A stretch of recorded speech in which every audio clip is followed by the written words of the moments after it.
Welcome to Transformative Principal, where I help you stop putting out fires and start leading. I am your host, Jethro Jones. You can follow me on Twitter at Jethro Jones.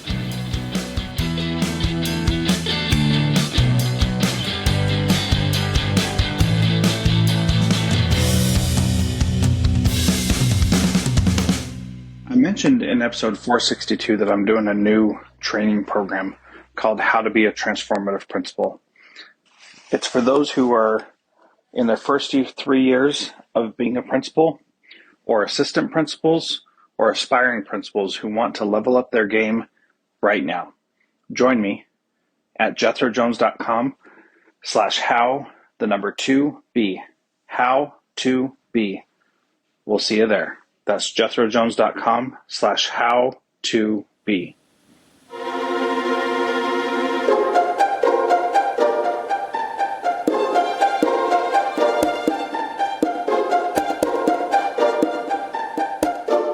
Welcome to Transformative Principal. Today I am excited to have Matthew Moyer on the program. He is a principal in Pennsylvania, and I'm excited to have him because we had him on a while ago, and he has since received his National Distinguished Principal Award and his Pennsylvania Principal of the Year Award. He's an elementary principal with over 17 years of experience in administration, over 23 years in education. In addition to his job as principal, he's an author, national speaker, adjunct professor, and staff developer with Tom Stecher and Associates. Matt started as a 5th grade teacher in the Springford area school district. He was then assistant principal for 3 years, and now he's in Pottstown School District. He's in his 16th year as principal. Actually, is it 17th now? 17th now. 17th year. He's in his 17th year as principal of Rupert, and he absolutely loves it. So, Matt, welcome to Transformative Principal. Happy to have you here. Thanks so much for having me. It's a pleasure. Yeah. Well, let's talk a little bit, first of all, about your National Distinguished Principal Award and Pennsylvania Principal of the Year. We talked about it a little bit on the last time we had the podcast, but COVID made it so you couldn't really experience that. So what was that celebration like, and how did that make you feel to be recognized for your efforts? So, it was delayed gratification, right? Yeah. It's supposed to have taken place in October 2020, and it happened during the National Principals Summer Institute. So they combined two different events into one. So it was wonderful. It was a great opportunity for me to finally meet all of the other National Distinguished Principals and get to know them and get to hear their stories. And that was one of the most inspirational pieces is each, as part of the process, each person does a 2-minute speech. I will say we have some timekeeping problems because they were way longer than 2 minutes. Yeah. People, but they were stories worth listening to. So each one of them got up and told their story, a little bit about their school or about, some work that they have done or something that was meaningful. And it was very inspirational to hear all the different stories from, folks all around the country and around the world a little bit too. They have a few folks from, outside of the continental United States who were there. And hearing some of the amazing work that they do and some of the ways they've turned around schools and some of honestly, the one person that stood out was someone that had a huge tragedy in her life. She lost her daughter when she was principal, and she told the story of that and how her community rallied around her and turned this into an opportunity, and how she grew professionally from it and grew a nonprofit in addition to her work as a principal. So it was really very inspirational and an opportunity for me to engage with a lot of other principals, which is something we don't get the chance to do often. We're very, very busy, as every principal is, just doing the work we have to do every day. And we don't get out, for me, Pottstown, Pennsylvania. I don't get out of Pottstown, Pennsylvania to talk to principals very often. So yeah. It was just a great opportunity to hear and be inspired. I don't feel like I'm worthy of the honor after hearing all of the great things that everyone else was doing. So I've got to up my game and be better, to really live up to the expectations, I think, of the group and what they're all doing. Well, and the thing is you can be in a small district and you can meet with people there, and then you can expand your horizons through social media and get some connections there.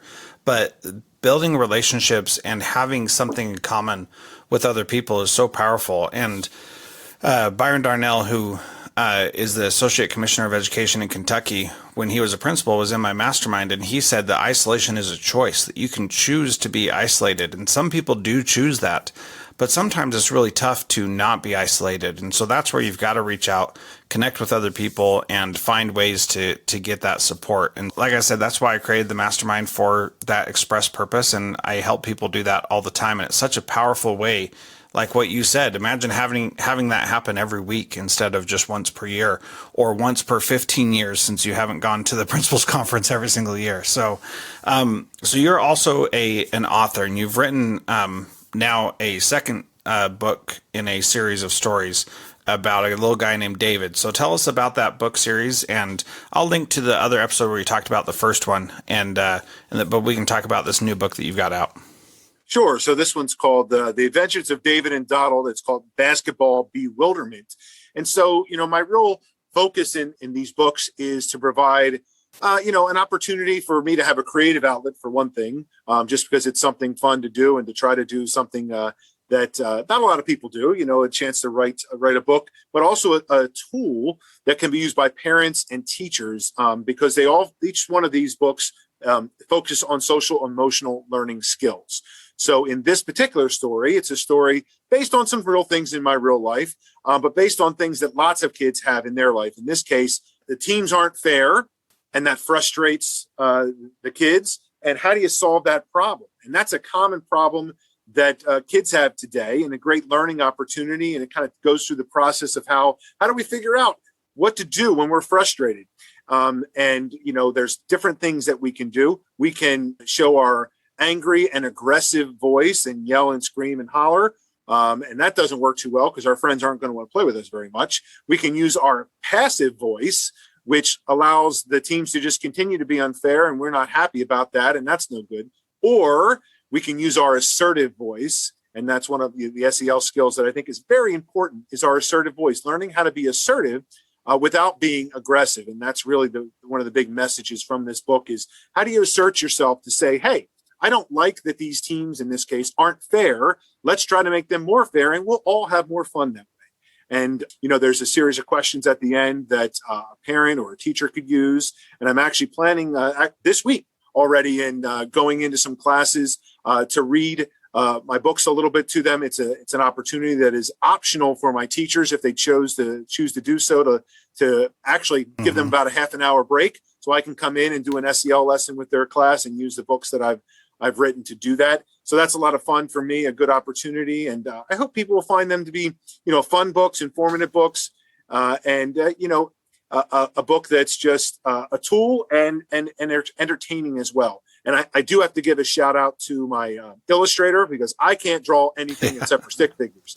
So thank goodness for a wonderful teacher, actually. Her name is Katie Coulong. She teaches at my building, and she just did an amazing job with both books of just getting my vision and being able to put it down. I don't give her a whole lot of direction, and she just takes off, and she nailed it again in this one, with a particular style that I'm looking for. This is really a hand-drawn kind of look, which is what I wanted for this particular book and this series, because I have actually have another book coming out in December that's a totally different thing, that is more of a different look to it, and a different series, maybe not a series, maybe just one.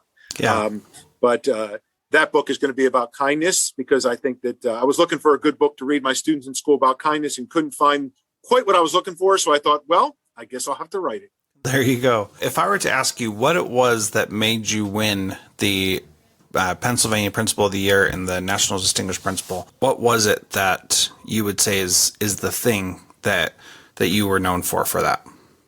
Well, I guess if I had to pick something, I would say it's relationships. And I think relationships are critical for everyone, but critical for the principalship. And so, it's really important to me. It's one of my, fundamental beliefs, is building relationships with everyone. And as a principal, you have a lot of different groups to build relationships with. My students, first and foremost, the teachers at my building, the families that come to my building, but not just those folks, the families in our community, because it takes a whole community. So I think that was probably one of the things that I'm known for in Pottstown is relationships and building those and understanding how to work with a lot of different people. So I guess that would be the thing I would kind of highlight, and I would encourage every principal to do, is to build strong relationships all around, and that helps everything that we do, and that's a give and take. You have to be a servant to other folks to build those relationships. I give and give a lot, and then hope I receive when needed. I ask for help when needed, but I'm willing to give help and step up and do what's needed to be done. So I guess that's the thing I would highlight as something important. Yeah, that's really good. So that's a great piece of advice to build relationships. And sometimes we have a hard time with that because we have these, expectations of how people should act, or we think, everybody should think like us or whatever.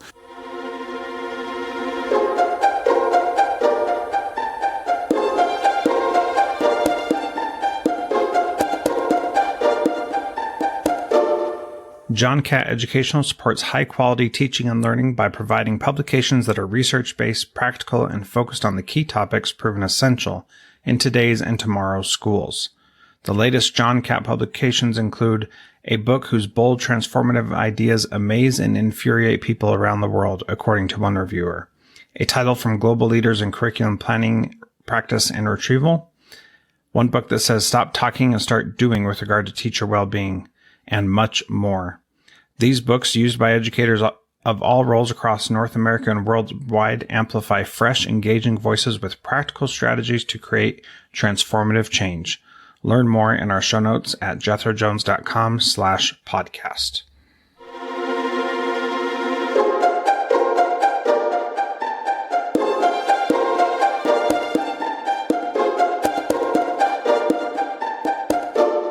So being a servant is one good strategy. What other strategies would you say help you build relationships?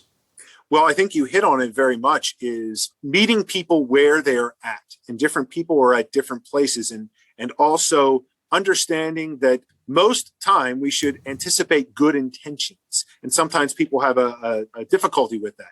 Most people have good intentions. They don't always come across that way. But, when you have a disagreement, oftentimes it's just, for instance, with a parent, they have good intentions for their child. They love their child. They want the best for their child. Maybe we don't always see eye to eye on that, and we have to find a way to get there. Likewise with teachers. Teachers have the best intentions in mind, and sometimes how they want to get there is not exactly the right way or the way we want.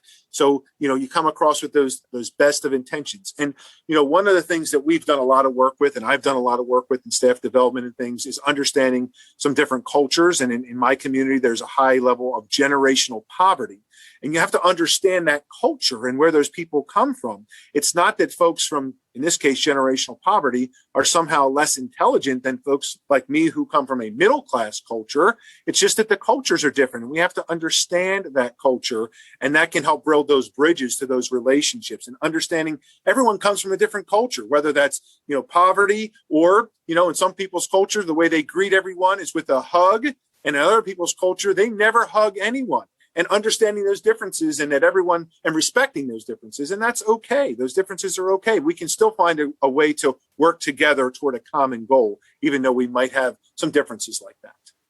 Yeah, I recently interviewed Kim Bearden, who's the co-founder of Ron Clark Academy in Atlanta, Georgia. And she talked about the importance of bringing in people to your culture and explaining what our culture is like, instead of just assuming that everybody has the same cultural beliefs. And so I think that piece is really powerful, that it's not about saying, well, generational poverty is bad and you should be more middle class. Like, that's not what we're going for.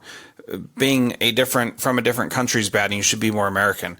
Being a different race is bad and you should be more white. That's not what we're saying at all. It's about explaining, this is the culture that we have in our school, and here's how we expect people to act. Now, because I respect you, I'm going to invite you to act in this way in our culture. And I'm also going to ask you how you think we should act in this culture as well. So that it's not just you have to do what I say. It's not about control. It's about us building that culture together and recognizing that we want something great to happen in our schools, but that it's not all just on the teacher or on the principal, but that we all make up that culture. What would you add to that? Well, I mean, I think that's a wonderful point, and understanding, one of the mistakes I made early on as a young principal was thinking that my way of thinking was the only way of thinking, or my culture in this particular case, and understanding that I can respect you. We may not always agree on certain things. For example, one of the things that I would say early on is, to my students, if they would hit someone, well, there's never a good reason to hit someone. You should never do that. And for some folks in their culture, that's not always the case. You need to do that in certain places. And I respect and understand that now, and that the conversation looks a lot different. Well, let's talk about how in this area, in this school, we can help you so you don't feel the need to do that, because we have lots of supports here that will help you.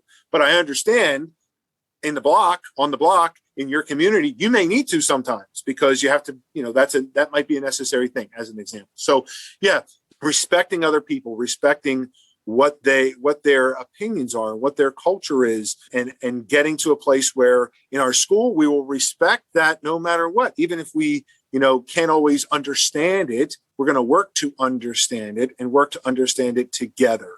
And being open and receptive to that, and welcoming. Enough cannot be said about a welcoming office at your school, and having the right person at that. Which for all of us is usually our secretary, and having that welcoming atmosphere where that person who is critical to the success of your school makes every person that walks through that door feel welcomed and feel respected, no matter what they look like, or what they, whatever it may be. And I think in our schools, that is something I've experienced in some schools that is not welcoming in some places, is that office area. And so, finding one of the things we have to do as principals is hire the right people. And in this particular case, I think sometimes some people look at the wrong skills, for example, for who is the person that's going to be the face of your school. And the face of my school is the school secretary. We only have one of them. We're a small office, and making sure that's the right person to do that, and making every person feel welcome when they come in, and respected for what they bring into our community. And giving those opportunities to bring those folks in to our community when the opportunity arises, so they can help us to understand better where they're coming from. Yeah, I want to go back a little bit to that example of the kids fighting. And that's an area where we do teach in schools that we shouldn't fight, and there's no reason to fight. And when I moved to Fairbanks, Alaska, half of my students came from the Army base that was right next door to our school. And these kids' parents were literally going across the world to fight with other people for their job. And so I had a lot of interesting conversations about there's never a right time to fight, but really you have to understand when the right time to fight is. And I couldn't argue with that from the parent perspective of, there are reasons why it's okay to fight with someone. Not to mention, a lot of these parents would also watch the MMA fights and the cage fighting all the time on pay-per-view on the weekends. They'd have these big parties. And, that just wasn't something that I grew up with. So I didn't totally understand that, but it was really fascinating hearing those conversations, talking through what it means in different situations. And I mean, those parents, it's not like they were against me saying, don't fight with kids at school. They totally supported that. But they said, if somebody's bullying someone and my kid steps in, then that's what I want him to do. If somebody's hurting someone else and my kid steps in, and they hurt the other kid, then, that's how I'm teaching my kids to stand up for people who can't stand up for themselves. And that was a point of honor with them, not a point of potential discipline. And, I'm still not sure exactly when those things are okay and when they're not, but I appreciate having conversations with parents about that and trying to understand their perspective and what they were teaching their kids. Yeah, and I think what's really important there is that, you were listening to that and hearing that and understanding that. And it's a perspective that, I wouldn't necessarily have thought of, because I don't have a large number of folks that have, there's not an Army base by my school. So I wouldn't think of that. But yeah, when you're telling a student there's no good reason to fight, but their parents training to fight to protect our country, that's a big conflict of, in a child's brain. My mom and dad are training to fight to protect my country, but my school is telling me there's never a reason to fight. Hold on. That doesn't make any sense to me. And so finding the middle ground where that lays and trying to find a happy medium as to when is the right time to fight. And those are ongoing conversations. Hey, those are ongoing conversations that grownups have in government and in the world all the time. When is it okay to fight? And when is it our time as a country, for example, to step in and help someone out, which might mean we have to fight? Yeah, very good. So the last question I ask is, what is one thing that a principal can do this week to be a transformative principal like you, Matt? Well, I may have given this answer last time, but it bears repeating, so I'll say it again because it's the most important thing I think that I do, and that is to get into every single classroom every single day, and I make it a habit to do that. It's a habit. We're all, governed by our habits, and getting that habit. The most important thing that happens in any school is what happens in the four walls of that classroom. So when I hear principals who say they don't have time for that, I don't understand that, because it's the most important thing that happens in the school is in those classrooms. And that's where the magic happens too, because I'm going to tell you, that's the best part of my day is when I can get into classrooms. I go and visit every single day. And there are times in my day where maybe some meeting happened or I'm frustrated about something. And I will say, I got to go visit kids. I got to get into classrooms. And so to be a transformative principal, I think you have to know what's going on in your classroom. It helps you know the kids. It helps you know your teachers and their strengths and their weaknesses. And I believe that I know my teachers pretty well. And at the end of the year, when I talk to them and we meet for our summative meetings, I always say, well, if you're doing something and I didn't know about it, that I didn't do a very good job, because I better be in there seeing the things that you're doing, because what you do in your classroom is the most important thing that happens in a school. It's way more important than any meeting I have. It's way more important than any phone call or email I have.